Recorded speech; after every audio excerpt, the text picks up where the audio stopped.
Nüüd on juba ilmne, et Euroopa valmistub suureks sõjaks ning Prantsusmaa ja Poola väed harjutavad tuumalöögi andmist Venemaale juhuks, kui sõda puhkeb. Prantsusmaa president Emmanuel Macron teatas täna, et Euroopa on sattunud enneolematu surve alla, kuna Ameerika Ühendriigid, Hiina ja Venemaa tegutsevad samaaegselt Euroopa huvide vastu.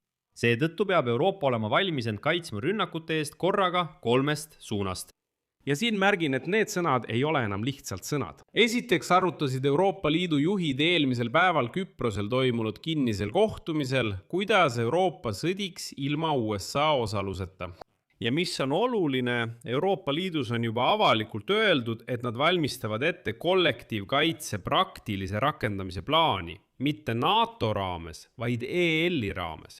Ja see tuli paljudele suure üllatusena. Selgub, et Euroopa Liidu lepingus on olemas oma 5. artikkel kollektiivkaitse kohta ja see on isegi rangem kui see, mis on kirjas NATO raames.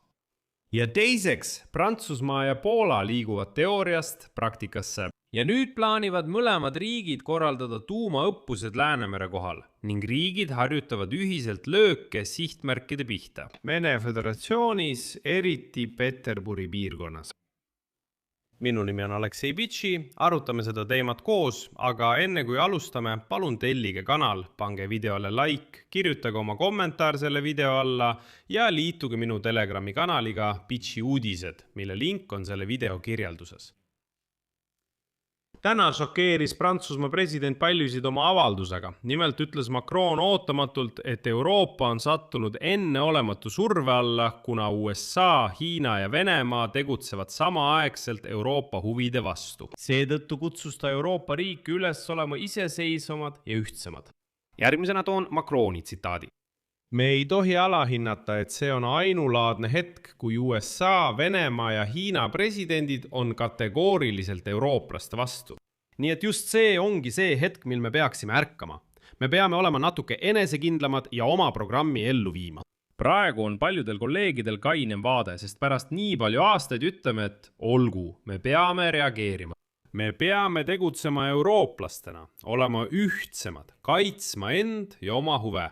Ja minu jaoks on see õige suund. Ja siin on oluline märkida, et eurooplased ei räägi enam ainult, vaid otsivad ka tegelikkuses enesekaitse võimalusi. Poolas räägiti avalikult sellest, et Prantsusmaa ja Poola plaanivad korraldada just nimelt tuumaõppuse Läänemere kohal. Ja mõlemad pooled harjutavad ühiselt löökide andmist sihtmärkidele Venemaa Föderatsioonis. Nagu märgitakse, harjutatakse õppuste raames sihtmärkide avastamist ja löökide andmist tavarelvadega, eelkõige Ameerika päritolu tiibrakettidega ISSM ja R, nagu nad ütlevad, olulistele sihtmärkidele Peterburi piirkonnas. Eeldatakse, et manöövrid toimuvad peagi Läänemere kohal ja Põhja-Poolas. Need õppused on osa Prantsuse tuumavihmavarju laiendamisest nendele riikidele, mis on Kremli agressiivse poliitika ohus. Lisaks on see Prantsusmaa presidendi Emmanuel Macroni poolt 2. märtsil 2026 Brestis välja kuulutatud otsuse tagajärg. See tähendab, et Trumpi ideed, et Prantsuse tuumarelv võib kaitsta ka naaberriike, viiakse lõpuks ellu. Pärast Prantsusmaa presidendi visiiti Poolasse ja tema kohtumist peaminister Donald Tuskiga 20. aprillil jõuab sõjaline koostöö just sellele praktilisele tasemele. Ja nagu teatatakse, ei hoita Prantsuse tuumalõhkepeasid loomulikult alaliselt Poolas. Kuid neid paigutatakse aeg-ajalt Rafali lennukite alla, mis viivad läbi selliseid ühiseid õppusi Poola õhujõududega. See tähendab, et tegelikult tuumarelv jääb endiselt Prantsusmaale baseeruma. Aga kui vaja, saab see kiiresti õhku tõusta ja Poolasse ümber paigutada, et sealt Venemaa pihta lööke anda. Aga mis on oluline, prantslased imiteerivad nendel õppustel just nimelt tuumalõhkepeade kasutamist. Märgitakse, et Prantsuse 4. põlvkonna mitmeotstarbelised hävitajad Rafale suudavad lennata Prantsusmaalt niinimetatud Budapesti Krovetši joonele ja harjutada sealt rünnakut Venemaa ja Valgevene sihtmärkide pihta. Nende plaanide võtmemoment on see, et Poola-Prantsuse relvastus viiakse välja NATO bürokraatialt. Kui te aru ei saanud, siis mõeldakse selle all uut sõjalist liitu, mis võib tegutseda täiesti sõltumatult sellest, mida ütleb Mark Rutte, Donald Trump või keegi teine Põhja-Atlandi alliansist. Ühiste protseduuride väljatöötamine võimaldab kaitseotsuseid palju kiiremini vastu võtta. Poola-Prantsuse õppuste stsenaariumid saavad olema ka täiendavateks plaanideks Venemaa rünnaku korral ja selleks, kuidas reageerida. See tähendab, et kui NATO magab ja ei reageeri, siis Prantsusmaa ja Poola on omavahel kokku leppinud, kuidas nad eraldi reageerivad. Lisaks on Euroopa Liidu juhid juba andnud ametnikele ülesandeks koostada kollektiivkaitsesätte praktilise rakendamise plaan.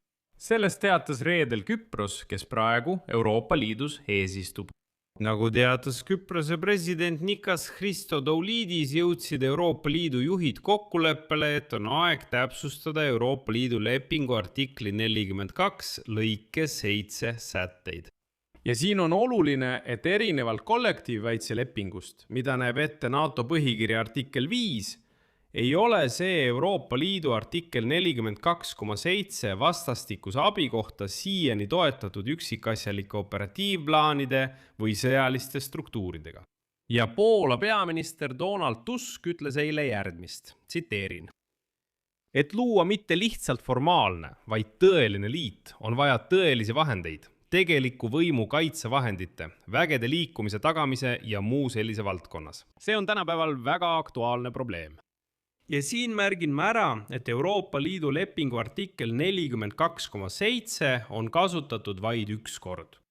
Seda tegi Prantsusmaa pärast seda, kui islamistlikud terroristid 2015 aastal ja siis Euroopa Liidu riigid asendasid osaliselt Prantsuse väed Euroopa ja rahvusvahelistes sõjalistes missioonides, et neid saaks Prantsusmaale ümber paigutada. Artikkel ise ütleb, tsiteerin. Kui Euroopa Liidu liikmesriiki satub oma territooriumil relvastatud agressiooni ohvriks, on teised riigid kohustatud teda aitama ja toetama kõigi nende käsutuses olevate vahenditega. Nagu näete, erineb see väga palju NATO põhikirja 5. artiklist. See tähendab, et Euroopa jaoks jääb NATO muidugi kollektiivkaitse aluseks, kuid Euroopa Liidul on täiendavad vahendid. NATO täiendavad just selle sama artikliga 42.7 ette nähtud vahendid. Aga siin tekib küsimus. Milleks seda kõike vaja on? Ja nüüd kutsus Euroopa Ülemkogu eesistuja Antonio Costa EL-i juhte üles mitte andma Donald Trumpile õigust teha Euroopat puudutavaid võtmeotsuseid. Ei saa mööda vaadata tõsiasjast, et USA huvid ei lange enam kokku Euroopa Liidu huvidega. Ja lõpetuseks. Näidetena USA ja EL-i seisukohtade lahknemustest tõi Antonio Costa välja Ameerika operatsiooni Venezuela diktaatori Nicolas Maduro tabamiseks, sõja Iraanis ja Donald Trumpi seisukoha Venemaa sõja suhtes Ukraina vastu.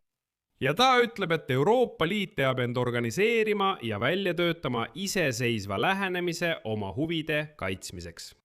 Nii et nagu öeldakse, Euroopa on lõpuks ärganud. Siin teen pausi, kirjutage oma arvamusi ja järeldused selle video alla kommentaaridesse, tellige kanal, vajutage kellukesele ja ärge unustage vajutada meeldib nuppu. Kui soovite toetada selle YouTube'i kanali tööd, saate seda teha mis tahes annetuse või tasulise sponsortellimuse kaudu, kasutades alloolevaid linke ja andmeid. Selle video kirjelduses ongi kirjas, toeta Aleksei Betši kanalit, valige endale sobiv toetamise viis. Olen tänulik igasuguse teie toetuse eest. Subtiitritega on kõik, hoidke end, kõike head.